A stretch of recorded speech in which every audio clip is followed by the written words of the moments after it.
عبادة من أعظم العبادات عند الشيعة، وهي السجود والانكباب على القبور والأضرحة، حتى أنهم يروون رواية في كتاب بحار الأنوار: إذا زرت الحسين، القبر المنسوب للحسين رضي الله عنه، ثم انكب على القبر وقل يا مولاي أتيتك خائفا فأمني وأتيتك مستجيرا فأجرني.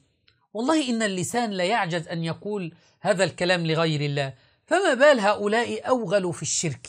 فمثل هذه العبادات من السجود على القبور والأضرحة أعجبت القساوسة كثيرا، وقالوا عجيب، هذا الدين هو نفس ديننا وكأنه خرج من ظلمات واحدة.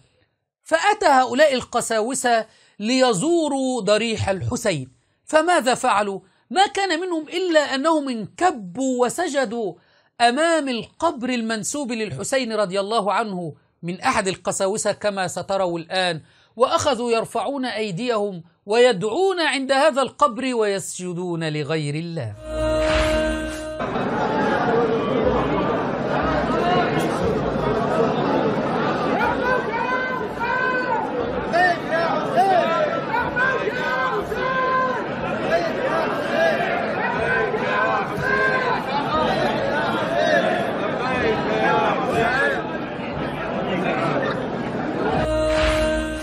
يا شيعة يا نصارى، ألم تعلموا أن الله تبارك وتعالى قال: ألم تر أن الله يسجد له من في السماوات ومن في الأرض والشمس والقمر والنجوم والجبال والشجر والدواب وكثير من الناس ولكنكم أبيتم أن تكونوا من هؤلاء فسجدتم لغير الله تبارك وتعالى.